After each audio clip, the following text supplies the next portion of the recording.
달로간 코미디언이 이해가 안 가가지고 무려 4번을 읽었어.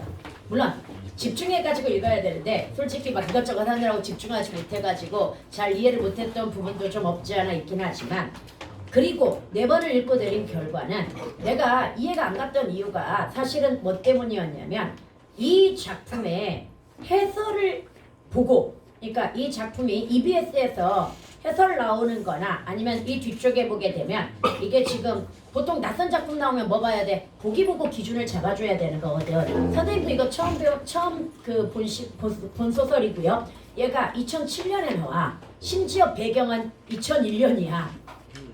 2001년 저희 9.11 테러. 그래서 쌍둥이 빌딩 무너진 거 이거 있죠. 그래서 그러다 보니까 현대 소설들은 굉장히 사소설적인 느낌이 강하거든요. 그래서 솔직히 그냥 반영론적 관점에서 해석할 수 있는 것들이 있다고 한다면 되게 쉽게 접근할 수 있는데, 비해서 그렇지 못하면 굉장히 개인의 내밀한 어떤 심리, 상황 이런 것들을 파악해야 되기 때문에 그 최근에 나온 현대 소설들은 쉽지는 않고요. 수능에 나오기도 사실 쉽진 않습니다. 수능에 나온 뭐 어떤 혹자는 안 죽었으니까 안 나와, 작가가 안 죽었으니까 안 나와. 그러니까 전통적으로 계속해서 이제 죽은 작가들의 작품들이 나왔기 때문에 그런 말을 하는 것 같은데, 그 기준은 아닌 것 같고, 내가 생각했을 때는 세대야. 30년을 한 세대로 보고요. 세대를 추월해가지고 계속해서 읽히고 있다면 이건 문학적으로 뛰어나다라고 하는 걸 인정받을 거야. 아직 2007년에 나왔다고 한다면 겨우 한 17년 이 정도 됐기 때문에 얘는 세대를 뛰어넘어가지고 문학적으로 뛰어난 작품이라고 인정을 받진 못하진 않아. 황순원 문학상이야 이게. 황순원 문학상 수상작이거든요. 그래서 아무래도 큰 어떤 문학상에서 시상을 했기 때문에 문학성을 이미 평론가들이 인정했다고 보고, 그리고 이제 집어넣은 작품인 것 같아. 근데 난 이거 한번 먼저 읽을게. 현대 역사가들은 한 역사적 사건이 정치 사회적 흐름 속에서 가지는 의미뿐 아니라 역사적 경랑을 겪는 개인의 삶 속에서 갖는 의미도 중요하다는 입장을 취하고 있다. 김현수는 달로간 코미디언에서 1977년 이리역 폭발 사고, 국풍 8일 등의 실제 사건과 가상의 인물 안봉남을 관련지어 당대를 살았던 인물과 당대 사회의 모습, 다시 당대를 살았던 인물과 당대 사회의 모습, 그리고 후손들의 삶을 그려낸다. 마치 이게 뭐인 것 같아? 포커스인 것 같아. 즉 어떤 큰 쉽게 해서 역사적 사건들이 개인의 삶에 어떤 영향을 미치는가, 여기에 지금 포커스를 맞추고 있는 것 같은 느낌이 들고요. 그 다음에 그 뒤에 작가는 실종된 아버지의 자취를 찾아 나서는 안미선을 둘러싼 인물들의 이야기를 통해 한 사건의 의미를 저마다 다르게 부여하며, 이때 한 사건의 의미를 저마다 다르게 부여한다는 건 이따가 포인트 정확하게 잡아줄 건데, 여기에서 어떤 역사적 사건을 얘기하는 게 아니야. 이건 개인적 사건을 이야기하는 거거든요. 그래서 여기도 폰트가 잘못 나와 있어. 다시 여기는 사건 하나가 중요하긴 해. 근데 이건 개인의 사건을 이야기하는 거야. 역사적 사건 아니야. 그 다음 하나하나가 모여 당대의 기억을 형성해 간다는, 만약에 이게 역사적 사건을 많은 사람들이 다르게 봐가지고 얘네들이 모여가지고 무엇을 당대의 기억을 형성해 간다, 그럼 맞지만 개인의 사건이야. 이건 개인의 사건이기 때문에 이 설명이 나는 맞지 않다고 봅니다. 그 다음에 우연한 과거의 사건이 사람들의 삶을 크게 바꾸기도 하고, 일단 이건 일부 좀 나와. 여러 사람의 기억과 상처로 오래 남아 현재 우리의 삶에 영향을 미치기도 한다. 얘네들이 완벽하게 틀린 건 아니야. 한 10에서 20% 정도가 이 작품에서 이 이야기를 하긴 합니다. 그러나 이 이야기에서 하고 싶었던 얘기에서는 좀 포커스가 벗어나 있는데, 그럼 선생님은 어떻게 알았냐? 작가가 직접 얘기했어. 이 소설이 무슨 소설이라고. 나 자료 싹 찾아봤거든? 근데 봤더니 옛날에 작가가 나와가지고 대담한 내용이 있어. 이 작품을 가지고. 이 작품을 왜 쓰게 됐고 뭘 얘기하고 싶어 했는가. 와, 왜 작가를 무시하고 평론가 마음대로 해석해요? 그런데 그 작가가 뭐라고 했냐면, 김현수 너네 알지? 작년 리기다 소나무 숲으로 가자. 가다. 네, 봐봐. 작가가 이런 얘기를 해. 우연히 미국의 라스베가스 근처를 지나갈 일이 있었고, 라스베가스 근처에 호텔 하나가 들어왔는데 그 호텔 이름을 보니까 뭐야? 김득구 선수가 생각이 났던 거야.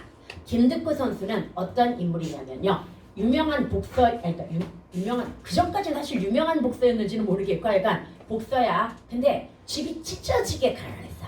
중학교까지 졸업하고 온갖 잡일을 다 하다가 진짜 먹고 살기 위해서 복싱을 시작을 했거든요. 그리고 정말 열심히 했기 때문에 나중에 동양 타이틀을 따게 되고 동양 챔피언 타이틀을 따게 되고요. 그리고 이제 세계 타이틀 매치에 도전하게 됩니다. 그런데 그때 당시에 사실은 게임이 안 됐어. 그러니까 경력으로 보나 그다음에 그러니까 쉽게 얘기해 스펙으로 보나 기타 등등으로 보나 이 세계 챔피언이 워낙 막강해서 23전 22승 1패 이거든가 아니면 23전 1승 1패던가 이거였을 거야. 그러면서 미국에서 엄청나게 인기도 좋고 아주 막강한 그런 선수였던 거야. 그래서 이 선수한테 도전자가 있어야 경기를 할 거 아니야. 근데 어차피 해봤자 지기 때문에 그 당시에 도전자가 별로 없었고 그래서 결국은 얘가 대전료 많이 준다는 이야기 듣고 뭐 한 거야? 그 타이틀 매치에 임한 거야. 근데 진짜 웃긴 거 본문 보면 그런 얘기 나와. 경기 전날 도착해 LA에. 그러니까 이게 80년대식인 거지. 아까 윤석열이 80년대식 사고방식. 악으로 깡으로 버티면 되지 뭐 이런 생각. 전날 도착해가지고 시차도 안 맞고 피곤해 뒤지겠는데 한국인의 그 악으로 깡으로 정신 하면 된다. 뭐 이런 정신으로 버티라는 얘기야 지금. 전날 도착한다는 얘기가 나와. 근데 여하튼 그렇게 전날 도착해가지고 라스베가스 특설링에서 경기를 하는데요. 옛날은 또 무식하게 3분 15라운드야.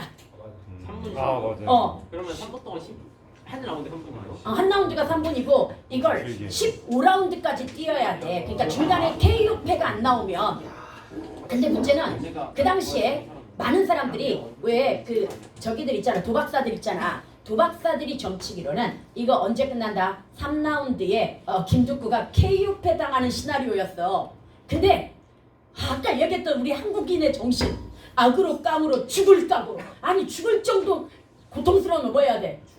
그만해야 되는 거지. 근데 그냥 죽기 살기로 하는 거지. 그래서 무려 14라운드까지 가.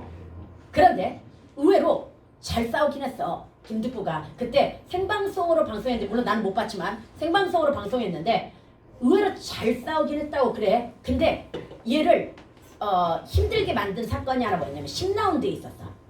계속 경기가 그러니까 심판도 그랬을 거야. 한 3라운드쯤 우리 챔피언이 KO패 해가지고 이제 이기고 그 다음에 막 축하 파티하고 뒤풀이하고 그 다음에 이제 여기 관전하는 사람들은 이렇게 하고 그 다음에 가가지고 도박이나 하고 술이나 마시고 막 이래야 된단 말이야. 근데 결국 뭐도 있었겠어? 그때 도박사들이 엄청나게 도박 베팅도 해놨을 거 아니야. 그 챔피언한테. 근데 쉽게 안 끝나고 막상막하였단 말이야. 그래서 10라운드 때 반칙을 하나 줘. 김득구한테. 실제로 그게 반칙이라고 이야기할 수 없음에도 불구하고 반칙을 준단 말이야. 왜? 이대로 가가지고 15라운드까지 끝나면 판정에 들어가야 되는데 반칙이 하나 있으면 무조건 반칙패거든. 뭔 말인지. 그러니까 이제 김득구는 마지막까지 가면 안 되는 거지. 반드시 뭐 해야 되는 거야? KO를 시켜야 되는 거지. 무조건 마지막까지 가면 뭐야? 반칙패 당하게 되어 있기 때문에. 그래서 11라운드부터 무리하기 시작하는 거야. 무리하기 시작하면서 죽으라고 싸웠단 말이야. 그래서 14라운드에 KO를 한번 당해. 그러나 일어났어. 일어나가지고 계속 은들은들하다가 일어났단 말이야. 왜? 그냥 그 1, 2, 3 해가지고 10까지 돼가지고 일어나면 경기 재개하잖아. 근데 아니야. 그냥 심판이 재량으로 얘 더 이상 경기 뭐 할 수 없다. 진행할 수 없다. 얘는 아니다 싸울 수 있다. 막 이랬음에도 불구하고 진행할 수 없다고 판단해가지고 결국 이걸 TKO패라고 이야기하는 거 알죠? 네. 그래서 TKO패를 당합니다. 그래서 딱 그게 선언되니까 김득구는 다시 쓰러진단 말이야. 그리고 병원으로 옮겨지게 되고 뇌사에 빠지게 돼. 그런데 바로 작가는 그 김득구의 이야기가 생각이 났고 그래서 자기가 김득구의 이야기를 소설로 써봐야 되겠다고 생각해. 그런데 그래서 김득구 이야기가 여기 나와 이 소설에. 그런데 이제 쓰려고 하는데 정말로 얘는 리얼하게 그 경기 직전부터 해가지고 1라운드부터 14라운드까지 김득구가 어떤 심리와 상황에서 싸웠는가를 아주 내밀하게 뭐하고 싶었던 거야? 쓰고 싶었던 거야. 그런데 그걸 쓸 수가 없었던 거야. 왜 그러는지는 소설 속에 나와. 소설 속에 이렇게 나와. 맨 처음에 안미선, 그러니까 거기에서 나라고 하는 1인칭 서술자가 소설가로 나오고 그 다음에 이 나의 그 여자친구였던 인물이 안미선이야. 근데 그 안미선과 처음 만나게 된 계기가 어떤 거냐면요. 바로 그 선배가 교수 그 취임해가지고 축하 파티에서 만나는데 거기에서 자기가 그 이야기 한단 말이야. 김득구 선수 이야기를 한번 써보고 싶다. 그랬더니 거기에서 안미선이 물어본 말이 그 고통을 이해하냐 이렇게 물어보고 이 고통을 이해해서 쓰는 건 직접적으로 쓰는 건 에세이고 그치만 이해는 못하지만 나도 고통을 안다. 그러니까 어떤 고통을 작가로서 어떤 고통을 가지고 있느냐. 그러니까 내가 쓴 책을 사람들이 이해를 못하고 안 팔린다. 이러니까 주변 사람들이 전부 막 웃으면서 너는 쓸 자격 있다. 그 정도면 고통에 대해서 충분히 안다고 할 수 있고 너는 쓸 자격 있다. 막 이러거든. 근데 안미서만 웃지 않아. 뭐라고 하냐면 웃을 일이 아니에요. 이 말 굉장히 중요한 대사야. 이 소설을 쓰게 된 이유이기도 해. 김득구의 소설을 쓰고 싶었는데 김득구의 그 상황과 심리를 고통을 제대로 이해할 수 있었다 없었다? 없기 때문에 못 쓰는 거지. 바로 인간은요. 어떤 모든 인간관계에서 우리가 상대방을 잘 안다고 생각하더라도 결국은 잘 알아 몰라. 그래서 이 작품은 뭐냐면 소통의 어려움이야. 그리고 소통이 잘 안 되니까 이해가 안 되고 이해가 안 되니까 배려할 수 있어 없어? 배려할 수가 없는 거야. 뭔 말인지 이해가? 다시 소통이 어렵고 그래서 이해가 안 되고 그러니까 뭐가 힘들다? 배려가 힘든 현실인 거야. 나아가 작가가 김득구를 모델로 해가지고 소설을 쓰지 못하고 결국 소통의 어려움, 타인의 고통을 이해하는 건 어렵다. 이걸 주제로 소설을 쓰게 되는 거야. 뭔 말인지 이해가? 쓰고 싶었으나 김득구 이야기를 쓰고 싶었으나 김득구의 상황과 그 다음에 고통을 완전히 이해할 수 있었다 없었다? 없었다. 그 사람이 돼보지 않은 이상은 완벽하게 이해할 수가 없었다. 그래서 쓸 수가 없었다. 이거란 말이야. 그러면서 주제를 이제 확장시킨 거지. 금방 이야기했던 소통의 어려움. 타인에 대해서 완전히 알기 쉽다 어렵다. 그래서 이해하지 못하면 결국은 소통하기도 어렵고 배려하기도 힘들다라고 하는 그런 인식이란 말이야. 그럼 여기는요. 봐봐. 우리가 이쪽으로 한번 와보도록 하자. 내가 이걸 4번이나 읽었던 이유가 아까 그 보기에 속아가지고 그 관점에서 그래 역사적 사건이 개인의 삶에 그리고 후손의 삶에 어떤 영향을 미쳤을까. 그래서 지금 어떻게 살고 있을까. 여기에 초점을 맞췄기 때문에 이해가 안 갔던 거야. 근데 웃을 일이 아니에요. 이 대사가 총 3번 나와. 웃을 일이 아니에요가 3번 나오는데 줄거리 이야기하면서 나중에 이야기할게요. 여러분 여기에 지금 나에 대해서 이야기했어. 나가 소설가고 안미선이라고 하는 라디오 PD인데 나하고 한때 사귀었던 여자이고 그 다음 이관장이라고 하는 인물이 있는데 여기에서 우리 책에는 이관장이 가장 중요하게 나오고요. 실질적으로 여기서 주인공이라고 이야기할 수 있는 건 안미선과 안복남입니다. 이 둘은 부녀 사이인 거 알고 있지요. 그래서 얘네들을 중심으로 해가지고 이야기를 한번 전개를 해보는데 먼저 우리는 안미선과 안복남의 이야기를 알아야 돼. 근데 그 전에 나와 안미선이 이렇게 해가지고 사귀었어. 왜?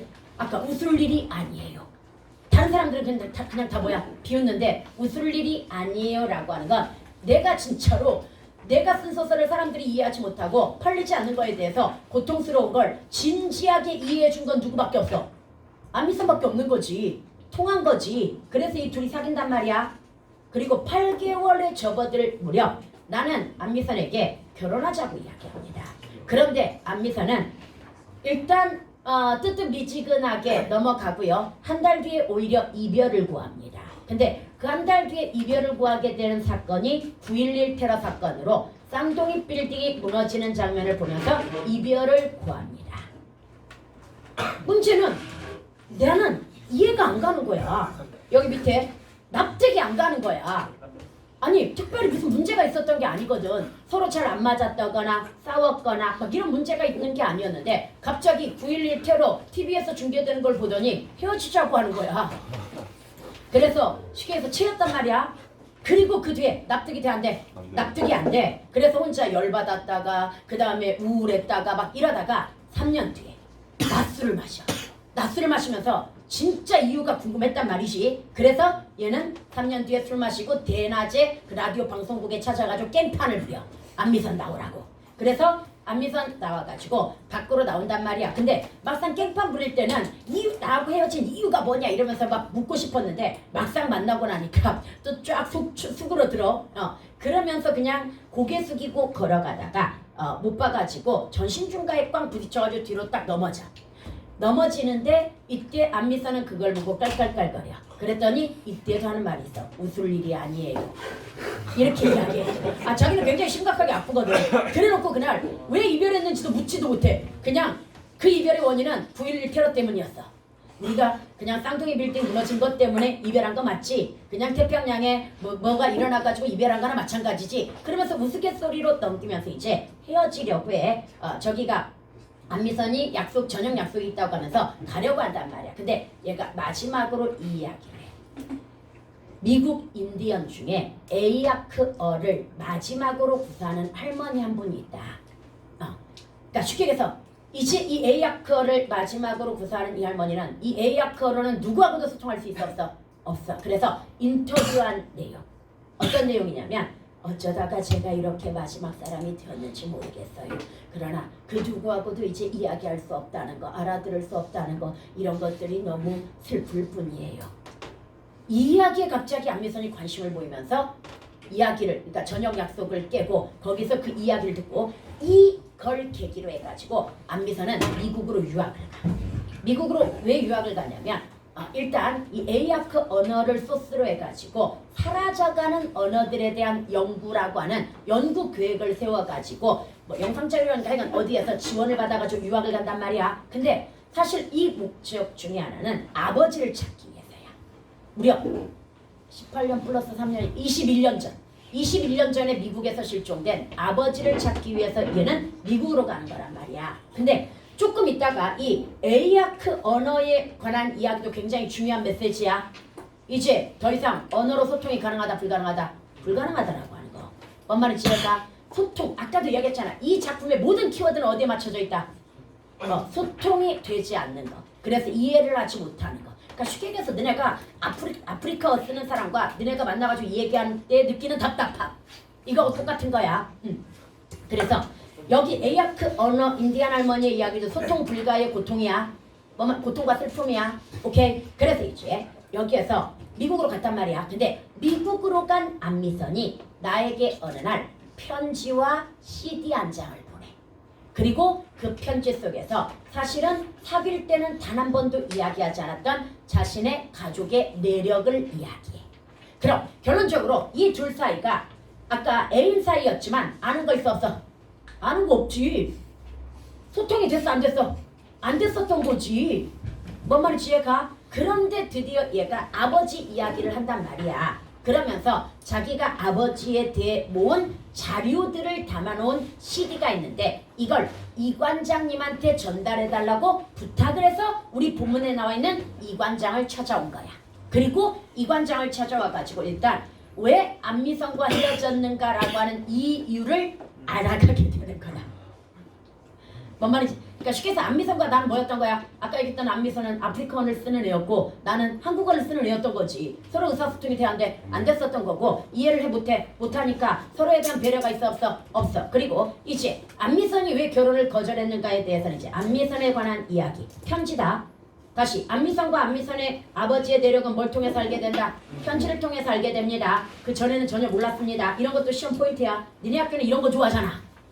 네, 그래서 여기에서 이제 안미선의 이야기를 해볼게. 안미선이 아주 어렸을 때 아버지, 이제 올라가 보자. 아버지는 코미디언이었어. 무명 코미디언이었는데 이리역 폭발 사고는 실제 사건이야. 이리역에 기차가 폭발하면서 그 주변 극장에서 공연하고 있었던 연예인들도 좀 많이 다치거든요. 그 중에 하나가 여기서 잠깐. 그 극장에 하춘화도 있었고 이주일도 있었다고 이야기하고 안봉남도 있었다고 하는데 이 작품의 특징이야. 실제 사건, 실제 인물 플러스 뭐다?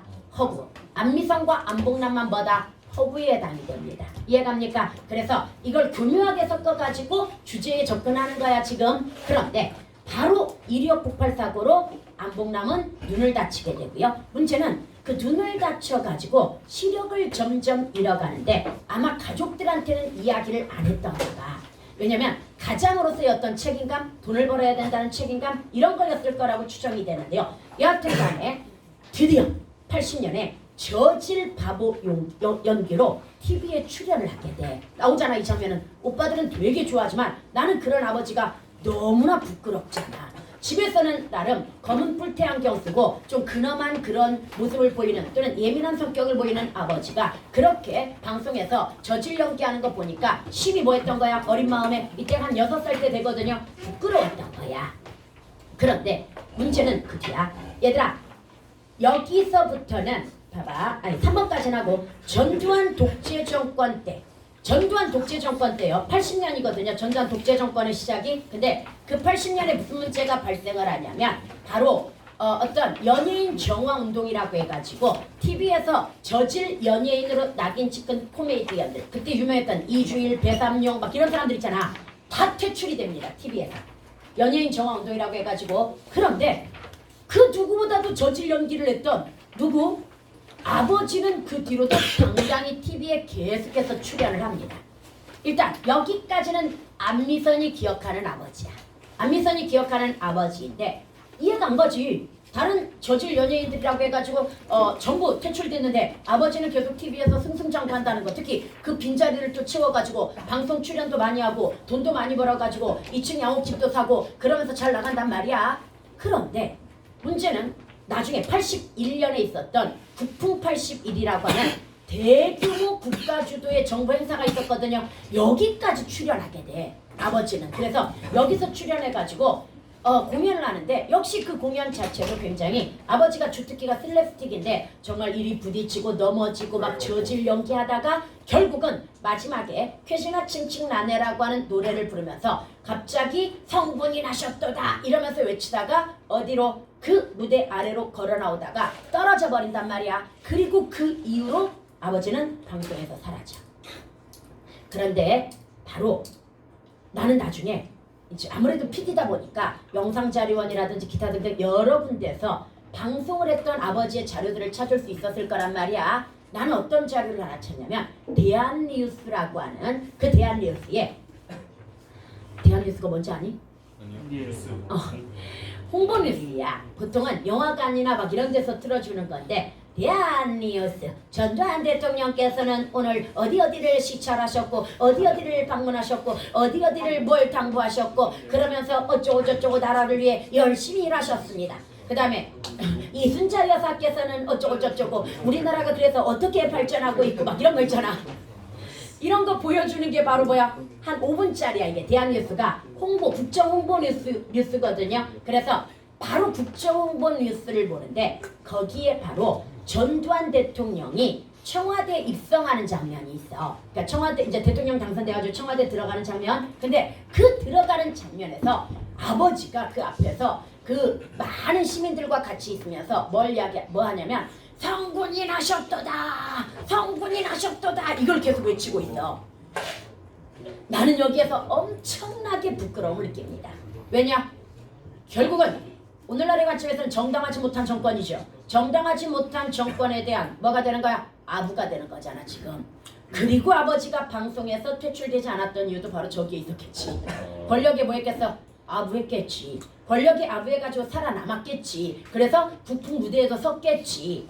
그런데 문제는 좋아. 아버지가 왜 그랬을까? 아버지의 심리를 생각해보면 아까도 얘기했지만 가장으로서의 어떤 책임감, 먹고 살아야 된다는 어떤 책임감 뭐 이런 걸 수 있단 말이야. 그러니까 우리가 시해보게 되면 아버지의 눈에는 눈물이 보이지 않으나 아버지가 마시는 술에는 눈물이 절반이다. 비록 영웅이 될 수도 있지만 이 말이 나온단 말이야. 그래 과감하게 이 정당하지 못한 정권에 대해서 비판하고 저항하다가 잡혀가가지고 옥살이도 좀 하고 그런 멋진 아버지겠지. 그러나 그런 가족이 고통받게 되어 있거든. 그래서 아버지는 비굴해질 수밖에 없는 거거든. 그런데 여하튼 그런 아버지가 81년 이후로 사라졌단 말이야 지금. 그러면서 이제 그 이후에 갑자기 82년인가 김두국 언제냐? 82년인가 83년인가 얘가 LA에 동행을 하게 돼. 김득구 선수가 지금 경기하러 가는데 거기에 뭐 코치진이라든지 아니면 또 뭡니까 후원하는 김 회장이라고 하는 사람이라든지 그 다음에 심지어 분위기를 좀 재밌게 하자고 해가지고 코미디언 한 명까지 대동해가지고 같이 가는 거야. 그게 아버지 안봉남이었던 거야. 그런데 얘는 이제 아버지의 행적을 뒤쫓으면서 여러 아버지와 관련 있는 사람들도 인터뷰를 하거든요. 그런데 그 중에 하나, 바로 그때 미국에서 코디했던 사람. 이제 코디가 안내자를 얘기하는 거야. 미국 대학원 박사과정을 밟으면서 바로 김득구 선수 일행을 코디했던 사람을 만났단 말이야. 그 사람이 이런 얘기를 해. 아무래도 그 다음날 경기가 있었기 때문에 분위기가 굉장히 경직되었고 숙연했다. 그래서 나는 사람들의 긴장을 풀어주기 위해서 이것저것 농담도 하고 재밌는 이야기도 들려주고 그래서 분위기가 굉장히 풀어졌고 그래서 나중에 김 회장이 오죽했으면 코미디언인 자네가 웃겨야지 왜 이쪽이 어쩌고 막 이런 농담까지 했다. 그러면서 코디가 물어봤대 아버지한테 라스베가스에 오신 소감이 어떠십니까? 그러니까 밝으니까 좋군요. 이렇게 대답을 했다는 거야. 그러면서 자기가 웃긴 이야기를 할 때 유일하게 웃지 않는 사람이 2명이 있었는데 첫 번째가 김득구 선수, 두 번째가 안봉남 씨였다. 다른 사람들은 다 농담 따먹게 하고 웃고 막 이러는데 두 사람만 웃지 않았다. 이런 걸 통해서도 우리는 다 짐작을 해내야 되거든요. 왜냐면 김득구는 내일 경기를 앞두고 있고요. 안봉남은 좀 이따 얘기해줄게. 결국 여기에서 지금 실종돼가지고 거의 자살로 추정이 되거든요. 그런 심각한 상황에서 내가 지금 그 웃긴 얘기했다고 웃을 수 있겠어? 없을 거란 말이지. 그럼 뭔가 굉장히 아버지는 미국에 갔을 때부터 심각한 어떤 고민이라든지 아니면은 어떤 결심을 하고 있었을 가능성이 굉장히 높습니다. 그런데 내가 기억하는 마지막 아버지의 모습은 뭐냐면 아버지는 집까지 팔아가지고 애인하고 미국으로 도망친 아버지야. 그러니까 아마도 미국 갔다는 것만 팩트일 거야. 그런데 그때 집을 팔아가지고 갔다는 것까지, 집을 팔아가지고 미국으로 갔다는 건 팩트고, 그 다음에 여자와 도망을 갔다는 건 그 뒤에 이제 추측 같은 거라든지 엄마가 또 그렇게 얘기해가지고 이렇게 붙어진 말일 거라고 추측이 되는데, 그래서 아버지를 부끄러워했고, 그 다음에 또 뭐였어? 아버지가 실종되기 전에 미국 갔을 때는 원망했겠지. 그래서 안미선은 아버지에 대한 감정이 뭐였던 거야? 부끄러움과 뭐였던 거야? 원망이었던 거야. 당연히 그러면 가족에 대한, 아버지에 대한 불신 때문에 결혼도 긍정적으로 생각할까? 생각하지 못할까? 생각하지 못할 거야. 그래서 그러니까 집도 별로 화목하지도 않았어. 맨날 아버지는 신경질만 내고 그 다음에 시작되기 없이 눈물을 흘리고. 그래서 왜 그러나 그냥 나의 어린 시절 속에 기억되는 아버지는 이상한 사람이야. 이해할 수 없는 이상한 사람이야. 단 나에게 뭘 안겨줘? 부끄러움을 안겨주고, 심지어 나중에는 집 팔아가지고 미국으로 여자가 도망간, 그래서 우리를 너무나 고통스럽게 했던 원망스러운 인간으로 기억이 되는 거야. 그런데 나중에 뭐 하게 되는 거야? 내가 결혼하자고 이야기하니까 그걸 거절한 이유인지 알겠지? 그 다음에 9.11 테러를 보면서 얘가 뭐 하게 돼? 헤어지게 되고, 그러면서 그때 아마 아버지를 찾아가야 되겠다고 생각했을 가능성이 높아. 정확하게 무슨 이유인지는 모르겠으나 그냥 미국이라는 공통점이었을 거야. 그 시간으로 보면 18년 전이거든요. 18년 전에 아버지 실종된 아버지가 궁금해진 거지. 그 미국의 테러 사건을 보면서 뭔 말인지 얘가. 그래서 그 뒤로 아버지의 행적을 찾아 나서게 되면서 처음에는 아버지에 대해서 아까 성곤이 나셨다 이것 때문에 너무나 부끄러워하게 됐는데, 문제는 나중에 이 아버지가 이제 인터뷰 마지막으로 알아낸 게 뭐냐면, 이 아버지 이제 김 회장 인터뷰할 때거든. 그 안봉남 그 개시일 때문에 내가 이렇게 망했다. 그때 안봉남이 내 돈 5만 달러를 훔쳐가지고 도망을 갔다.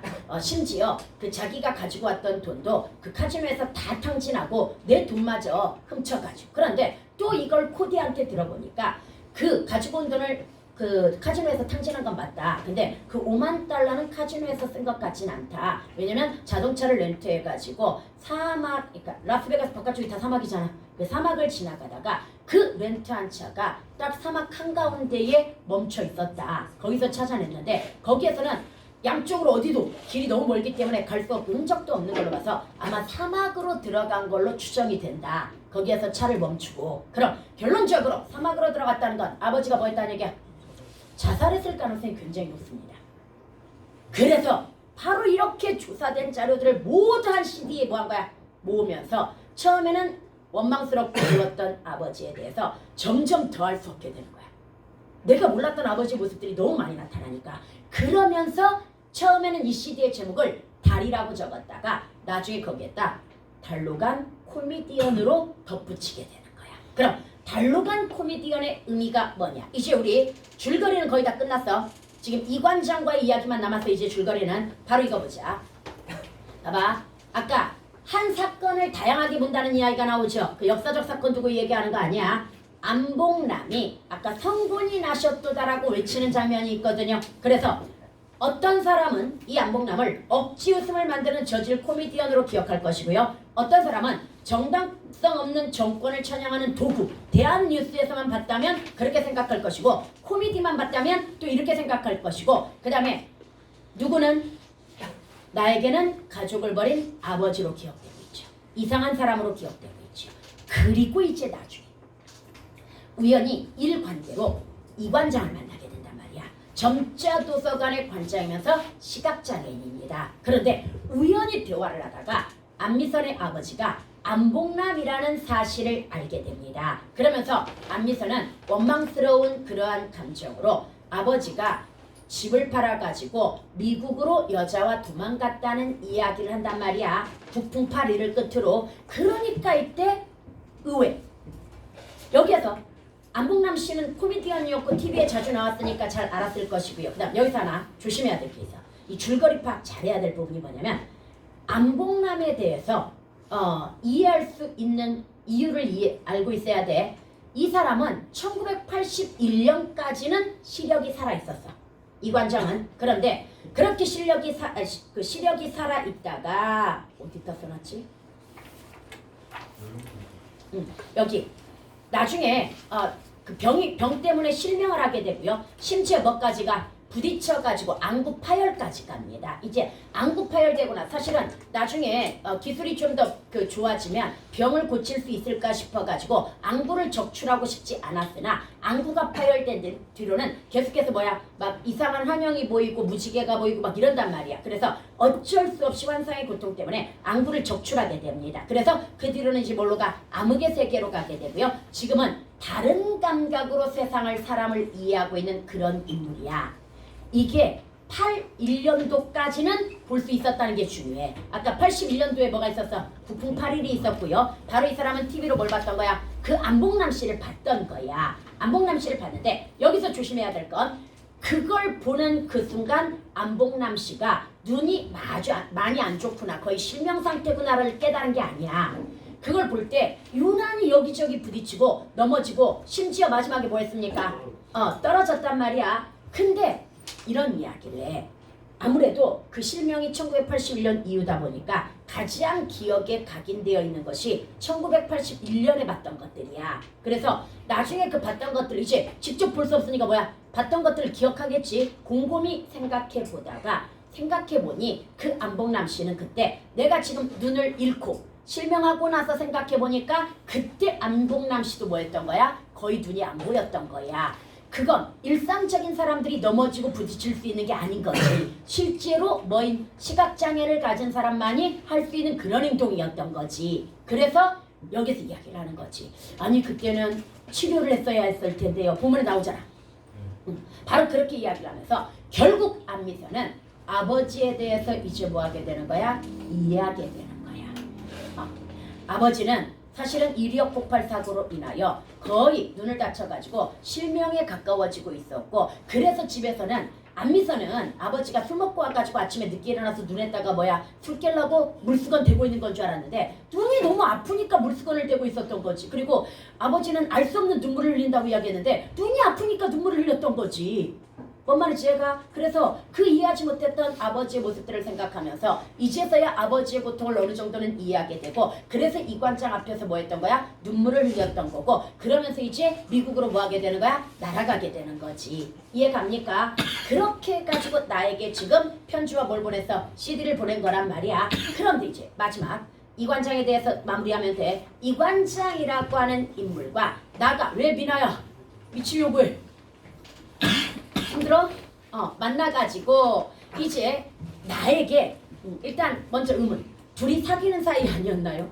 사귀는 사이였음에도 불구하고 안봉남이 아버지라는 걸 알았어, 몰랐어? 몰랐지. 그만큼 뭐가 안 되고 있었던 거야?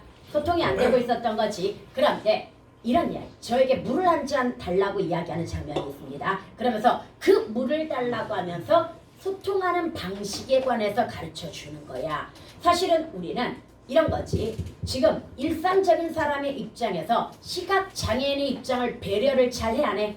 안 해. 그러니까 소통이 돼 안 돼? 안 돼. 예를 들어 가지고 물 한 잔 달라고 했을 때 책상에다 갖다 놓고 거기 있어요 라고 이야기하면 이 시각 장애인에게 거기는 무한대의 공간. 그 다음에 부딪혔을 때 왼쪽으로 돌아가세요. 이게 왼쪽도 뭐야? 무한대의 공간. 그래서 소통이 돼 안 돼? 안 되는 거란 말이야. 그런데 진정한 소통이라고 하는 건 상대방의 뭘 이해하는 거야? 소통 방식을 이해해야 되는 거야. 아까 우리 이야기했던 그게 아프리카 사람과 한국 사람이 만났어. 근데 서로 자기 언어로만 얘기하면 소통이 되겠어 안 되겠어? 안 되겠지. 그럼 상대방의 언어를 뭐 하려고 노력해야 돼? 이해하려고 노력해야 되는 거지. 그거 마찬가지로 여기에서 시각장애인은 비정상적인 장애인이 아닌 다른 소통 방식을 가지고 있는 존재일 뿐이지. 그리고 모든 인간도 역시 마찬가지인 거지. 서로의 뭐가 다른 거야? 소통 방식이나 상황이 다른 거지. 그래서 상대방의 입장을 충분히 이해하고 뭐 해야 된다? 소통하려고 노력을 해야 된다. 그리고 배려해야 된다. 이야기하고 싶은 거야, 이 작품은. 왜? 현대사회가 그만큼 소통 부지의 시대이기 때문이야. 그래서 서로의 고통을 알아 몰라? 모르는 시대이기 때문이야. 이거 우리가 무리되어라고 하는 시에 가게 되면 키 큰 나무로 혼자 서서 이 말이 나와. 그 키 큰 나무가 바로 뭡니까? 단절된 현대인의 고독을 상징해. 그럼 달로간 코미디언 이제 마무리 지어볼까? 달로간 코미디언이 뭘 얘기하는 거냐면 원래는 줄거리의 내용은 이거야. 이 용왕의 명을 받아가지고 토끼를 잡으러 나온 별주부 역할을 안봉남이 하거든요. 근데 이 안봉남이 아무리 지구를 돌아다녀도 토끼를 찾을 수가 없는 거야. 그래서 이 토끼를 찾기 위해서 달나라로 갔지만 그 달나라에서 엄청나게 뭐 하는 거야? 부딪히고 깨지고 막 이러면서 웃기는 그런 이야기란 말이야. 이 부분이 중요한 거지. 굉장히 상징적이야. 지구에서 토끼를 찾을 수 있었다 없었다? 없었다. 이 말이 뭐야? 소통 가능 불가능? 불가능을 얘기하는 거고. 그래서 달로 갔고요. 이거 그대로 아버지한테 적용시켜봐. 아버지의 삶 속에서 소통할 수 있는 사람이 있었어 없었어? 자신을 이해할 수 있는 사람이 없었기 때문에 어디로 갔어? 사막으로 갔지. 달로 간 토끼가 바로 사막으로 간 안봉남. 이렇게 대응될 수 있어. 아, 달로 간 토끼? 맞지? 달로 간 토끼가 나 계속 내가 인터넷에서 뭐라고 찾아? 달나라로 간 토끼 이걸로 찾아가지고 자료가 안 나오는 거야. 난 계속 달나라로 간 토끼를 찾았거든. 자료가 안 나오잖아. 와, 아무리 낯선 작품이라도 자료가 너무 없는데? 이러면서 한탄하다가 나중에 보니까 달로 간 토끼여가지고 다시 달로 간 토끼를 치니까 그래도 유튜브에 몇 개 떠있더고. 어? 아, 달로 간 코미디언. 알았어. 예. 그럼 달로 간 코미디언 정리 다시 해보자. 소통의 부재 속에서 이해 배려받지 못하고 고통받다가 여기다 하나 더 추가하면 고통받다가 고독하게 사라져간 존재. 그런데 다시 한번 개성적 인물일까요? 전형적 인물일까요? 전형적 인물이라고 보는 게 맞습니다. 이해갑니까? 그래서 이렇게 이렇게 보면 이 작품은 진짜 뛰어난 작품이야. 그러니까 황수령 문학상 받을 만한 작품이야. 뭔 말인지 알겠지? 그 다음 넘어가면요. 여러분 여기에서도 마찬가지야. 아버지 유행어, 유일한 유행어가 웃을 일이 아니에요. 그런데 아까 어디에서 북풍 81에서 마지막에 무대에서 떨어지기 직전 막 넘어지고 부딪히고 이랬다고 그랬지. 그때마다 관객들은 뭐 했겠어? 폭소를 자아냈을 거란 말이야. 그때마다 웃을 일이 아니에요. 웃을 일이 아니에요. 이걸 얘기했거든요. 물론 그때 사람들은 그게 그냥 이 사람의 유행어라고 생각했겠지만 이 사람의 입장은 진짜로 뭐인 거야? 고통스러운 거지. 진짜 웃을 일이 아닌 거지. 뭔 말인지 얘가 3번 나와. 맨 첫 번째 소설가의 고통을 다른 사람들은 비웃는데 혼자 뭐야? 안미선 혼자 웃을 일이 아니에요. 이렇게 이야기했단 말이야. 그 다음 2번째 이별의 고통. 그것도 뭐였어? 실연당했잖아. 실연의 고통 때문에 고통스러워하는데 여기에서 안미선이 넘어지니까 웃었단 말이야. 역시 뭐야? 웃을 일이 아닌 거지. 그 다음에 아버지가 아까 무대에서 막 부딪히고 깨지고 이랬단 말이야. 역시 뭐인 거야? 웃을 일이 아닌 거지. 왜? 상대방의 상황을 이해하지 못하니까 웃고 있는 거잖아 지금. 뭔 말인지 이해가? 상대방의 고통을 이해한다 못한다? 못하니까 웃는 거야. 그래서 웃을 일이 아니에요. 이거 되게 중요합니다. 4번 한번 가볼게요. 안미선의 대사이자 아버지가 유행시킨 유행어이자 그 다음 누구도 한 말이다. 나도 한 말이다. 오케이? 그래서 아버지는 진짜로 심각한 상황으로 진심이었을 것이다. 즉 상대의 입장과 무엇을 상황을 이해 못하는 상황에 대한 뭐가 되는 거야? 비판이 되겠지. 웃을 일이 아니에요. 물론 안 나올 것 같아. 내가 아까 봤더니 학교 선생님 이거 굉장히 심플하고 가볍게 별로 설명할 거 없는 소설이다. 뭐 이런 식으로 치부하신 것 같은데 그렇다고 한다면 나오지는 않겠지만 굉장히 좋은 소설입니다. 그래서 이 정도 알고 있는 거 좋고요. 그 다음에 위에 밑에부터 보자. 5번 보자. 바람직한 소통 방식 이건 지문 부분 우리 본문 부분이니까 한번 보세요. 시각장애인이 세상을 바라보는 방식은 장애가 아니라 다른 삶의 방식. 그러니까 우리는 시각장애인이 장애인이기 때문에 정상인이 장애인을 굳이 배려? 얼마 안 되는 장애인을 굳이 배려? 아예 그냥 안 보고 살면 되지 라고 생각을 하겠지만 아까 얘기했잖아. 시각장애인과 정상인의 차이는 그냥 한국어를 쓰는 사람과 중국어를 쓰는 사람의 차이라고 생각하면 된다. 즉 다른 소통 방식을 가지고 있는 사람이라고 생각해야 되는 거지. 이해갑니까? 그래서 다시 한번 그러나 타인의 삶의 방식을 완전히 이해하는 것은 경험해보지 않는 이상 거의 가능하다 불가능하다 불가능해. 그래서 더욱더 소통이 안 되는 거야. 이해갑니까? 근데 여기에서 이관장이 아버지를 이해할 수 있었던 건 자기가 시각장애의 고통을 겪어봤으니까. 나중에 마지막 시각 81년 거가 남아있다고 그랬잖아. 그 영상을 생각해보니까 뭐야? 그 사람 굉장히 눈이 안 좋았었구나. 안 보였었겠구나. 이렇게 생각을 하게 되는 거란 말이야. 다시 한번 여기서 페이크 문제 나오기 좋은 게 뭐다? TV를 보면서 시각장애가 있음을 인식한 거야? 아니야. 나중에 뭐가 되고 나서 시각장애인이 되고 나서 자신이 경험해보니까 그때 남아있는 영상 머릿속에도 영상이 남아있는 거야. 그 본문에 나온다. 그거 정확하게 나와. 자기의 기억은 어디에 머물러 있어? 1981년에 머물러 있고 가장 최근의 영상이기 때문에 그 81년의 상황들이 잘 기억이 난다. 이야기 나오거든.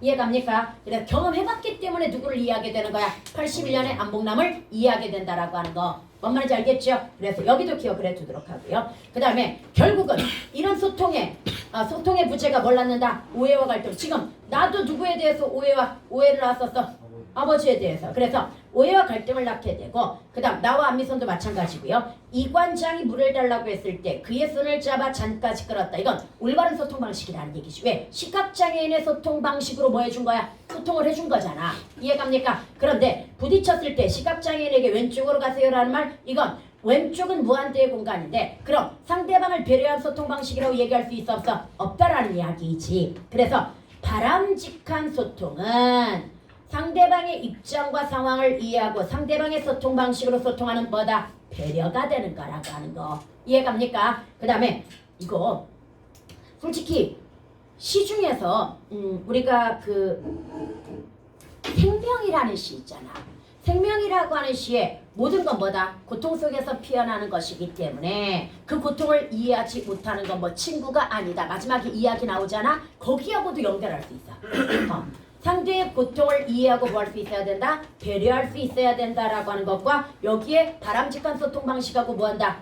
통하는 거야. 뭔 말인지 알겠죠? 그 다음 이관장 아까 1번은 읽었고요. 안미선의 오해와 나의 오해를 풀어주는 역할로서 이해와 소통의 필요성을 알려주는 인물이야. 2번에 비장애인과 다르게 자신이 타인과 소통하고 인식하는 법을 나에게 가르쳐주고 자신의 경험에 비추어 안봉남의 고통을 안미선에게 전달해가지고 안미선을 충격과 슬픔에 빠뜨리는 인물입니다. 저 뒤에 누가 자냐? 주미야. 그 다음에 에야크 인디언 할머니. 니네 학교 선생님 중에 1학년 선생님 중에 언학원 선생님 너무 심도 깊게 가르치시는데 거기까지 배울 필요 없어. 너무 깊어. 막 이렇게 이야기했다는데 난 심도 깊게 안 가르쳤는데 문법. 너네 학교 수준에 딱 맞춰서 가르쳤는데 형태로 문법. 1학년 1학년. 근데 2학년 선생님도 그럴 거 아니야. 혹시 보면 뭐 이렇게 깊이 배워? 이렇게 생각. 근데 이거 딱 이해하기 위해서 배우는 거야. 오케이? 그 다음에 그 나밖에 없는데 내가 제일 어렵게 가르치기로 유명한데. 그 다음에 그 뒤에 8번 편집 필요 없고 이제 마지막 이것만 정리하면 돼. 특징 1번 1인칭 관찰자다. 주인공이라고 나오는 자료도 있습니다만은 나의 이야기가 아닙니다. 안미선과 안봉남의 이야기입니다. 이해갑니까? 그래서 1인칭 관찰자고요. 서술자인 나가 중심인물인 안미선과 안미선의 아버지에 관한 이야기를 서술하고 있고요. 두 번째, 서술자가 받은 편지, 편지를 전달한 게 아니라 편지는 나한테 보낸 거고 CD를 전달한 거다. 이거 정확하게 고쳐라. 다시 편지를 지워버려 그냥. 서술자가 받은 CD를 누구에게 전달한다? 이관장에게 전달해가지고 일단 편지를 통해서는 인물의 삶을 요약적으로 제시하고 있습니다. 근데 너무 길어서 솔직히 요약 같지가 않아. 근데 편지를 통해서 뭐다? 인물이 결국은 거의 일대기나 마찬가지잖아. 이걸 요약적으로 제시한다고 볼 수 있고요. 말하기 방식 쓰는 거고요. 그 다음에 이관장을 찾아와 가지고는 뭐하고 있습니까? 구체적 대화를 통해서 올바른 소통 방식에 대해서 직접 제시하고 있다라고 이렇게 볼 수 있습니다. 이해갑니까? 그래서 추격해가지고 요약과 대화를 사용해가지고 올바른 소통 방식에 대해서 이야기하고 있다. 이렇게 이야기할 수 있는 거지요. 이해가죠? 그 다음에 세 번째.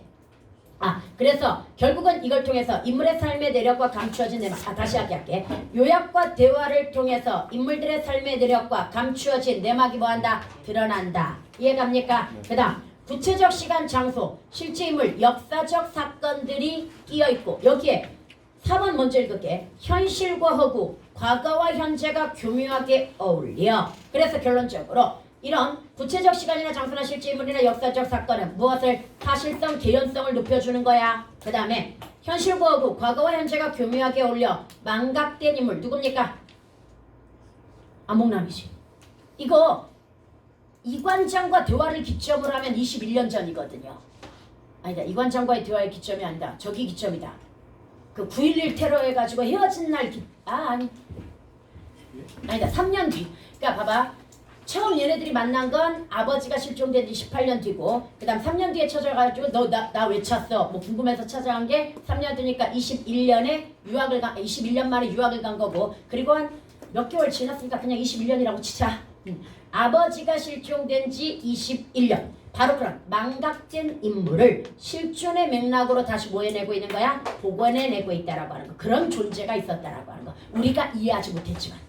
오케이? 그 다음에 하나의 사건이 당대를 살았던 인물들뿐만 아니라 후손의 삶에 영향을 미치기도 한다가 서술 방식에 되게 많이 나와. 그래서 어쩔 수 없이 이것도 써주긴 했는데 그러면 해석한다면 이런 거지. 결혼하고자 하니 거절. 한 달 뒤 9.11을 계기로 이별, 가족에 대한 불신 이런 것들을 가지고 있고 상처를 가지고 살아가는 것이 모두 누구 때문이야? 아버지 때문이고 이 아버지는 또 뭐 때문이야? 이리역 폭발 사고와 그 다음에 국풍 80일 뭐 이런 것 때문이지. 그러면 후손에게 영향을 미쳤다고도 이야기할 수 있겠지요. 이해갑니까? 그 다음에 그 뒤에 인물의 감정의 변화를 즉 오해로 인한 원망, 부끄러움 이런 것들을 결국 나중에 가장 결정적인 건 누구다? 이관장과의 대화야. 이해와 공감으로 변해가면서 요약과 보여주기를 통해서 제시하고 있다라고 하는 거. 여기까지 특징도 이해 갔습니까? 네. 이거 다 했기 때문에 지문 읽는 거 한 15분 걸리는데요. 어렵진 않고요. 너희들이 너무 힘들어하니까 5분만 쉬었다가 읽을게요. 지문 들어갈게요. 편지에 따르면 2001년 9월 11일 텔레비전으로 뉴욕의 쌍둥이 빌딩이 무너지는 광경을 목격한 뒤 그녀는 오래전 미국에서 실종된 아버지의 흔적을 찾아 나서기 시작했다. 밑에다 뭐 필기하려고 하지 마. 그냥 바로 이해하면 돼. 아마도 일단 편지는 안미선과 안복남의 이야기 내력이 들어있어가지고 나에게 안미선과 안복남을 이야기했을 거고요. 그래서 이 부분을 요약해가지고 지금 뭐하고 있어? 제시하고 있다. 이렇게 보면 되겠고요. 그 다음에 왜 하필이면 9.11 테러를 계기로 아버지를 찾아야 되겠다고 생각했느냐라고 생각해보면 사실은 뚜렷한 인과관계는 없습니다만은 아마도 우리 해설대로 보면은 사건 그러니까 9.11 테러라고 하는 걸로 인하여 많은 사람들이 삶에 영향을 받았고 그 자손까지도 그 사람이 뭐 했을 가능성? 고통스럽거나 영향을 받았을 가능성. 그렇듯이 여기에서 안복남이 이리역 폭발 사고로 실명에 가깝게 눈을 다치게 되는 이 사건과 그리고 그 뒤에 안미선의 삶도 약간 뭐 했다고 볼 수 있어? 뒤틀렸다고 볼 수 있지요. 영향을 줬다고 볼 수 있지요. 그래서 그런 유추되는 지점에서 바로 이 사건을 계기로 해가지고 아버지의 흔적을 찾고자 하지 않았을까 이렇게 추정이 됩니다. 그녀가 기억하는 아버지는 알이 두꺼운 안경을 쓰고 가족들에게 신경질적으로 소리를 지르거나 아침이면 숙취해서 깨어나지 못하고 얼음물에 담가둔 물수건을 얼굴에 뒤집어 쓰고 누워있었다. 내가 봤을 때는 숙취였을 거고 아버지 입장에서는 뭡니까? 눈이 고통스러웠을 가능성이 높고요. 아직 어렸던 그녀를 바라볼 때면 검정색 뿔테 안경 너머의 두 눈동자가 연민으로 젖어드는 경우도 있었지만 대개는 감정이 없는 짐승처럼 일없이 주르르 그만큼 눈이 뭐했다는 얘기야? 고통스러웠다는 얘기야. 흘리는 때가 더 많았다. 근데 이걸 나는 이해할 수 있었어 없었어? 없었던 거지. 그래서 아빠는 이상한 사람. 저 뒤에 누가 자고 있냐? 건우님 깨워라. 원망할라. 근데 저거 나의 오해가 뭐라고?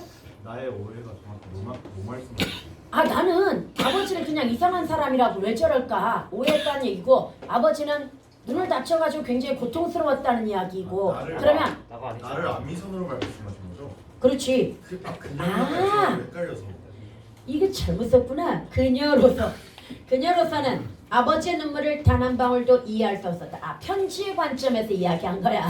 예. 그다음 아버지가 안경을 쓰기 시작한 것은 1977년 이력 폭발 사고가 일어났을 때 역 근처 상남극장부터 공연을 앞두고 대기실에 있다가 눈을 다친 건 알아. 그러나 치료해가지고 괜찮아진 줄 알았던 거지. 계속 실명해가고 있었던 거지. 그때 극장 지붕이 모두 날아간 삼남극장에는 하춘화도 있었고 이주일도 있었다고 아버지는 회상했다. 실존 인물을 등장시켜가지고 바로 사실감이나 무엇을 개연성을 더 드높이고 있고요. 늘 짜증스럽다는 듯 찌푸리거나 눈물을 흘리던 얼굴이었기 때문에 1980년 5월 1970년대 내내 보조 MC로 지방쇼단을 전전하며 아버지는 뭐였어? 무명이었어. 거친 끝에 아버지가 마침내 TBC 방송국의 한 쇼 프로그램에 등장했을 때 근데 얘가 바로 80년 5월이야. 그럼 아버지는 긴 문병 끝에 간신히 뭐야? TV 프로에 입성을 한 건데 바로 이 80년 말에 뭐가 있었던 거야? 저질 연예인 퇴출 있었던 거야. 그러면 간신히 TV에 입성했다가 정치적인 이유로 지금 뭐 하게 되는 거야? 퇴출되는 그런 상태에서 아버지는 뭘 느꼈을 거야? 절박감을 느꼈겠지. 그래서 어떻게든 살아남기 위해서 한 번 잡은 기회잖아. 이 기회를 놓칠 수 있어 없어? 없는 거지. 그래서 성분이 나셨도다라고 하는 이런 오버액션을 통해서 아부를 냈고 그래서 방송국에서 뭐 했다고 봐야 돼? 살아남았다고 봐야 되는 거지. 이해갑니까? 마침내 아버지가 TBC 방송국의 한 쇼 프로그램에 등장했을 때 그녀는 과연 저 사람이 아버지가 맞는 걸까? 왜? 집에서 보던 거하고 너무나 다른 너무나 웃기고 저질이었기 때문이지. 의아하게 여길 수밖에 없었다. 텔레비전에 나온 아버지의 얼굴은 어떤 일을 당해도 바보처럼 웃고 있었다. 7살밖에 먹지 않았지만 바보 연기를 하느라 안경을 벗은 그럼 이때도 뭐야 상당히 앞이 안 보였을 가능성이 높아. 검은색 뿔테 안경을 낀 바보는 없었으니까. 아버지가 초점이 잡히지 않은 눈을 개슴츠레 뜨고는 진짜 뭐야 아버지의 눈이 안 좋았기 때문일 거야. 다른 사람에게 조롱당할 때 그녀는 수치심을 느꼈다. 그래서 서울 변두리 극장에서 공연할 때면 옛날에는 코미디언들이 이런 밤무대 같은데 되게 많이 서가지고 MC 보거나 웃겨주고 분위기 돋아주는 이런 역할을 했었습니다. 전신주에 붙은 계란 모양 사진을 가리키며 친구들 앞에서 아버지가 연예인이라는 걸 자랑하던 두 오빠들이 마침내 아버지가 TV에 등장했다는 사실에 환호작약하는 기뻐한다는 이야기야. 설마 이런 뜻풀이 안 나오겠지? 동안 그녀는 방 한구석에서 귀를 틀어막고 나푼젤이 나오는 동화책만 들여다봤다. 유랑극단 시절부터 그녀 아버지의 레퍼토리는 달나러 간 별주부전이었다. 그는 지구 위에서 토끼가 멸종한 21세기. 이때 토끼는 뭘까? 나를 이해하고 나와 소통할 수 있는 그런 존재일 거야. 근데 지구에서는 이제 토끼가 뭐했다? 멸종을 했다는 건 소통이 쉽다 어렵다? 어렵다. 토끼간을 구해오라는 용왕의 특명으로 로켓을 타고 달까지 찾아간 별주부 역을 맡아서 시종일관 개수나무에 부딪히고 먹다 버린 당근을 밟아 미끄러지고 토끼의 꾀에 속아서 옷을 다 벗은 채 속옷 차림으로 엉금엉금 기어다니는 슬랩스틱 코미디를 선보였다. 그런데 이게 점점 처음에는 연기였을 거야. 근데 눈이 나빠지면서 점점 사람들은 와 실감나네 리얼하네 이렇게 리얼한 연기라고 생각했겠지만 아버지는 진짜로 안 보여가지고 부딪히거나 미끄러지거나 그래서 마지막에 심지어 무대에서 떨어지기까지 하고 그래서 너네 생각을 해봐. 연기라고 한다면 뭡니까? 몸이 먼저 반응을 하기 때문에 좀 덜 다칠 수 있는데 비해서 이렇게 눈이 안 보여가지고 부딪히고 쓰러지는 경우는 예상치 못하는 부분들이 있기 때문에 굉장히 몸도 많이 다쳤을 가능성도 높아. 아버지는 이해갑니까? 중략 부분 줄거리. 군부 세력이 수건했다는 건 권력을 잡았다는 얘기야. 80년대 코미디언 안봉남은 대통령을 성군으로 부르는 등의 연기로 인정받아 방송 출연을 하고 정부 주도 대규모 문화 행사였던 북풍 파리를 끝으로 더 이상 등장하지 못하게 된다. 두 가지 이유일 거라고 생각을 합니다. 첫 번째는 정부 주도의 행사에서 무대에서 떨어지는 사고를 일으켰지. 그래서 사고를 일으켰다는 건 그 무대를 망쳤다는 이야기거든요. 그래서 출연이 정지됐을 가능성. 그리고 이 사건을 계기로 해가지고 아마 이 사건 때도 거의 앞이 안 보였을 거라고 추정이 됩니다. 그래서 눈이 더 악화되어가지고 이제 정말로 앞이 안 보여가지고 출연을 못했을 이때 거의 앞이 안 보인다는 걸 어떻게 알 수 있냐면 이 사람이 미국에 갔을 때 라스베가스에 오시니 어떻습니까? 이렇게 물어봤을 때 밝으니 좋군요. 이랬거든요. 그럼 그때 당시의 시력은 뭐야? 어두운 것과 밝은 것 정도 그리고 아주 희뿌연한 사람의 형태 정도 이 정도를 구분할 수 있었을 거라 추정이 됩니다. 이해갑니까? 그 다음에 그 뒤에 라디오 PD를 하며 기록물을 찾다가 영상 기록을 통해 이런 아버지의 모습을 본 그녀는 그의 모습에 심한 부끄러움을 느끼지만 그럼에도 실종된 아버지의 흔적을 꾸준히 찾아 나선다. 나는 점자도서관 관장에게 CD를 전해달라는 그녀의 편지에 적힌 부탁에 따라 점자도서관을 방문한다. 이때 실종된 아버지의 흔적을 꾸준히 찾는 건 아버지를 이제 뭐 하려고 하는 노력이야? 이해하려고 노력을 하고 있고 결정적 이해의 계기를 마련해 준 건 이 관장이겠지요. 이해갑니까? 왜냐면 자료를 찾아가면서 성군이 나셨도다 그 장면도 이해할 수 없고요. 그러니까 아버지를 이해할 수 없었지. 그래 그때 뭐야 굉장히 큰 부끄러움을 느꼈고 근데 여러 사람을 인터뷰하면서 아버지의 삶의 행적에 대해서 아버지가 왜 그랬을까 그리고 더더욱 알 수 없게 되는 막 그런 내용이 나타나거든. 그래서 혼자 멍하니 아버지의 영상 틀어놓고 자기도 하고 깨 있을 때까지도 영상이 결국 몇백 번을 봤다고 이야기하거든요. 아버지를 이해하기 위해서 이해하기 위한 과정이야 지금. 그 다음 그 뒤에 그렇게 목소리를 내어서 대답하기 전까지 당신이 내 앞에 있는지 없는지 나는 알 수 없어요. 청각적으로 봐서는 당신은 지금 존재하지 않습니다. 그러다가 일단 시각의 세계를 잃었기 때문에 1차적으로는 뭐야? 청각. 그러나 청각만으로는 완전한 의사소통이 안 되지. 왜? 그냥 말로는 뭐가 될 수 있어? 무한의 세계가 될 수 있기 때문이야. 그래서 직접 손으로 끌어주고 도와줘야 된다는 그런 의미 정도가 돼. 당신은 지금 존재하지 않습니다. 그러다가 대답하면 거기 있구나 그렇게 생각하게 됩니다. 그래서 어떨 때는 혼자 막 떠들고 있는 거죠. 앞에 없는 줄도 모르고. 제가 사는 세계는 그런 세계예요. 하지만 잠을 잘 때는 여전히 많은 것들을 봅니다. 그만큼 시각적 세계에 대한 뭘 가지고 있는 거야? 그리움을 가지고 있다라고 볼 수도 있고요. 물론 내 무의식 속에 남아있는 시각적 잔영이겠지만 특히 내 무의식 중에 남아있는 시각적 잔영 중에 가장 강하게 각인되어 있는 게 뭐다? 가장 최근인 마지막인 81년이 된다고 이야기했습니다. 꿈속에서는 그 말도 나와 본문에 점점 81년에 봤던 것들이 더 선명해진다는 그런 이야기가 나와. 꿈속에서 많은 것들을 봐요. 마찬가지로 이렇게 눈이 멀기 전까지 이때 다시 한번 기억하자. 언제 눈이 완전히 멀었다? 81년 이후야. 그래서 시각적 잔영은 언제까지 남아있다? 81년 것까지 남아있는 거야. 봤던 것들에 대한 시각적 기억은 희미하나마 아직도 남아있어요. 이 관장은 말을 끊고 문 옆에 정수기 있으니 물 한 잔만 달라고 했다. 나는 위에 놓인 종이컵에다가 물을 받아서 탁자 위에 놓은 뒤 그의 손을 잔까지 잡아 끌었다.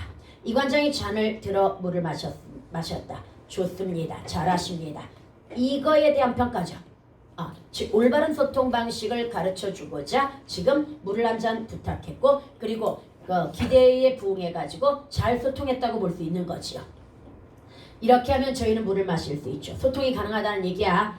거기 앞에 있잖아 라고 말하면 물을 한 모금도 마실 수가 없습니다. 소통이 안 된다는 얘기. 길을 걷다가 주차차에 부딪히면 왼쪽으로 가세요 라고 말하는 사람이 있어요. 우리에게 왼쪽은 무한대의 공간인데 그걸 아는 비장애인들은 드물죠. 그래서 소통이 안 되는 거고 소통을 상대방의 입장과 상대방의 소통 방식을 고려해가지고 구체적으로 해야 된다는 그런 이야기가 되는 거야. 이해갑니까? 그 다음 어쨌든 하던 이야기를 계속하면 결국 저는 1981년 여름까지 살았던 시각적 세계에서 한번 죽은 뒤 시각이 사라진 세계에서 다시 태어난 셈입니다. 즉 쉽게 얘기해가지고 그냥 전생과 후생처럼 완전히 삶의 방식이 뭐한다? 바뀌어버린다. 이런 얘기가 되는 거야. 삶의 어떤 양식 또는 환경, 소통 방식 이런 게 다 바뀌어버린다는 얘기야. 그것은 마치 전생의 기억을 안고 사는 것과 비슷해요. 누군가 광화문 거리에 대해서 이야기할 때 제가 머릿속에서 떠올리는 광화문 거리는 1981년 추계해가지고 내가 만약에 일제 때 살다가 지금 환생했다고 쳐봐. 그러면 환생한 직후에는 뭡니까? 광화문 하면 일제 때의 광화문을 떠올리는 거지. 그런 거하고 비슷하다라는 얘기야. 1981년 여름까지의 광화문 거리죠. 안구를 적출한 뒤에는 전에 한번 가본 곳일수록 다시 가지 않으려는 성향이 생기는데 그건 혹시라도 제 기억과 다른 부분을 발견할까 두려워서죠. 그래도 그 기억 속에 살고 있는데 만약에 다른 부분을 발견하게 되면 더욱더 뭐가 혼란이 가중될 것이기 때문이야.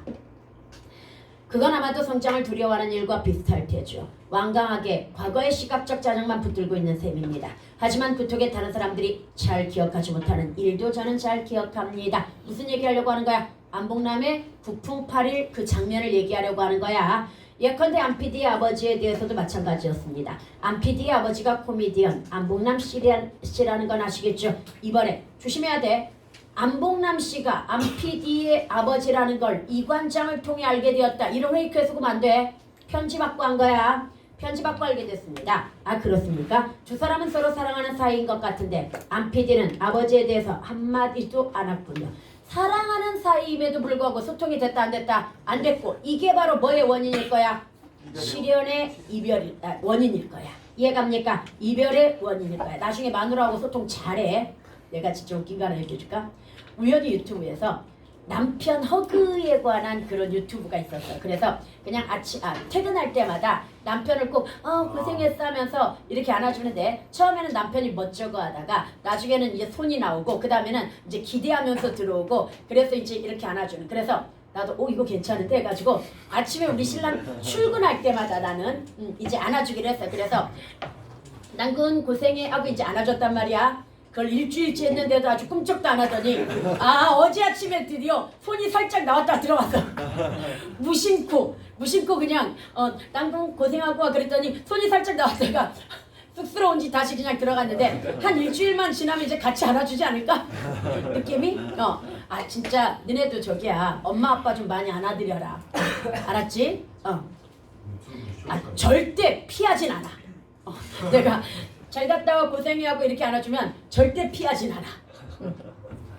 그 뒤에 나는 좀 내가 겸연체 같다. 지금은 사랑하는 사이라고 말할 수 없습니다만 어쨌든 그 이전에도 아버지에 대한 이야기를 들어본 일은 없었어요. 제게 남은 마지막 시각적 잔영에 대해서 설명하다가 북풍 8일에 대한 이야기가 나왔어요. 누구하고 이야기하는 거야 이건? 안미성과의 대화를 지금 기억하는 거야. 그때는 안봉남 씨가 아직 유명할 때였습니다. 그 안봉남 씨가 자기 아버지라고 안PD가 말하기에 제가 그분은 지금 어떻게 됐느냐고 물었습니다. 안PD는 침을 삼키며 머뭇거리다가 가족을 버리고 양옥집을 몰래 판 돈을 들고 애인과 함께 미국으로 도망쳐버렸어요. 여기도 이제 마무리해가지고 하나 더 이야기를 덧붙여주자면 이 양옥 판 돈을 가지고 미국으로 간 거 맞아. 물론 자세히 그 부분은 안 나와 있기 때문에 만약에 이 돈을 그 이전에 빚을 갚는 데 썼을 수도 있지만 이 사람이 라스베가스에서 도박을 해가지고 탕진한 건 팩트거든요. 그러면 왜 이 돈을 가지고 가가지고 도박을 했을까라고 했을 때 눈이 더 이상 보이지 않게 되면서 가족의 어떤 생계를 책임질 가장으로서의 어떤 방법이 없었을 것이고 그래서 라스베가스에서 일확천금을 꿈꾸지 않았을까?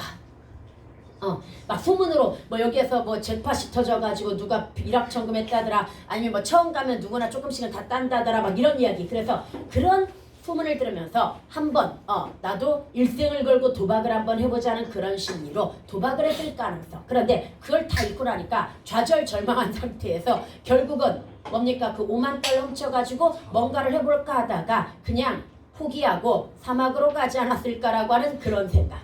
이해갑니까? 줄거리를 연결해보면 그렇게 해석할 수 있습니다. 라고 말하더군요. 이건 안미선의 오해야. 안미선과 가족들의 오해겠지. 그래서 제가 말했어요. 저런 치료를 받아야 했을 텐데 그렇게 애인과 도망칠 여력이 있었다니요. 즉 나의 마지막 모습은 이 사람은 시각을 거의 잃어가고 있는 상태의 모습이었기 때문에 치료를 받았어야 된다. 이렇게 이야기하는 거야. 연예인이 돈도 많으셨을 텐데 빨리 치료를 받았더라면 시각을 회복할 수도 이런 얘기겠죠. 중얼거렸습니다. 그랬더니 안PD가 그게 무슨 소리냐고 묻더군요. 아버님은 시력을 잃어가고 있는 상태였는데 그걸 몰랐나요? 여기서 이제 조심해야 돼. 이관장이 안봉남이 시력을 잃어가고 있는 상태라고 하는 걸 TV를 볼 때 알았다? 아니죠. 나중에 시각장애인이 되고 나서 기억 속에 남은 시각적 잔여를 살펴보다가 기억날 때 아, 이 사람이 눈이 멀어가고 있었구나를 경험을 통해서 알게 되는 거지요. 이해갑니까? 이 부분 정확하게 해야 돼. 그걸 몰랐나요? 하고 말했더니 그걸 어떻게 하시나요? 라고 안 PD가 되묻더군요. 그래서 말했어요. 그분이 하신 연기를 보면 알 수 있잖아요. 이것 때문에 속아 애들이 연기. 그래서 볼 당시의 시각을 잃어가고 있다는 걸 알았다고 착각하는데 아니야. 그분이 하신 연기를 보면 그래서 나는 기억해서 한 거야. 오케이? 그 다음 아무리 코미디를 한다고 해도 앞이 어느 정도 보이는 비장애인들은 그런 식으로 개수나무에 부딪히거나 무대에 떨어지지 못합니다. 경험에 근거한 이해라고 볼 수 있겠죠. 나중에 시각장애인이 되고 나서 경험한 것에 근거해가지고 그 과거의 시각적 잔영을 이해하게 되는 거야. 그 다음 그 뒤에 그렇게 심하게 부딪히거나 떨어진다면 눈앞이 뿌연 상태였다고 봐야겠죠. 그랬더니 이 관장이 말을 멈췄다. 그랬더니 안 PD에게 아무런 기척이 느껴지지 않더라고요. 말했다시피 제 앞에서 누군가 이야기하다가 기척을 내지 않으면 마치 눈앞에 있던 사람이 갑자기 사라진 것처럼 당황하게 됩니다. 그래서 간 줄 알았어요. 거기 있습니까? 라고 내가 조심스럽게 물었어요. 그런데도 아무런 대답이 없었어요. 괜히 드디어 안 PD는 뭐야? 아버지의 상황을 사실 그 이전부터 지금 아버지의 흔적을 쫓아가지고 뭐 했던 거야? 조사를 해왔던 거고 그런 것들이 아기가 맞아 안 맞아가지고 아버지를 이해할 수 있었어 없었어? 없었는데 결국 아버지가 눈을 잃어가고 있는 상태였다라고 하는 걸 대입해보니까 아버지의 이상한 행동들이나 아버지의 그런 일련의 뭡니까? 이력들이 이해가 가는 거지. 이해갑니까? 그래서 안 PD 얼굴이 만져지더군요. 그래서 뭐 했겠어? 울었겠지. 드디어 아버지의 어떤 고통을 이해하게 되고 슬퍼하게 되는 겁니다. 새벽 이슬이 맺힌 풀잎을 만질 때와 비슷한 느낌 울고 있었다는 얘기야. 젖은 목소리로 안 PD가 예, 저 여기 계속 있어요 라고 말했고 그렇게 안면 근육이 움직이는 거 뭐 하는 거야? 눈물 참느라고 실룩거리는 그런 느낌이겠지요. 그래서 제 손끝으로 느껴졌습니다. 소설 완벽하게 이해됐습니까? 예, 아마 문제도 풀어주려고 선생님도 정리를 한번 해봤는데 일단 1번 같은 경우에 아니 1번이 아니라 114번 같은 경우에는요 이렇게 물론 이게 학교 내신하고는 좀 다른데요 모의고사나 어떤 큰 시험은 무조건 보기가 아무리 어렵게 나오더라도 본문에서 벗어나느냐를 따져야 되거든요. 여기 보면 첫 번째 보면 안봉남 씨에게 1977년 이리역 폭발 사고는 눈을 크게 다쳐 안경을 쓰게 되었던 사고로 그의 가족들이 그 일을 원망하는 거야. 원망의 계기는 뭐야? 집 팔아가지고 미국으로 여자와 바르나서 갔다고 오해했기 때문에 원망한 거야. 뭔 말인지 갑니까? 그래서 확실히 본문에서 벗어났으니까 얘가 답일 것이고 그럼 나머지는 뭐 해야 돼? 융통성 발휘해가지고 이렇게 해석할 수도 있겠구나라고 인정해줘야 되는 거지. 오케이? 이관장에 대한 이해. 여기도 답만 기억하자. 자신이 경험한 여러 상황의 예를 들어 설명하며 상대방이 자신의 지각 방식을 이해하기를 이건 다른 말로 이야기하면 타인의 소통 방식을 이해하고 배려할 수 있는 사람이 되기를. 뭔 말인지 가 이런 식으로도 접근할 수 있겠고요. 그래서 여기는 이 정도까지만 줄거리를 워낙 길게 했으니까 이 정도까지만 하고 그 다음에 이제 바로 큰 산으로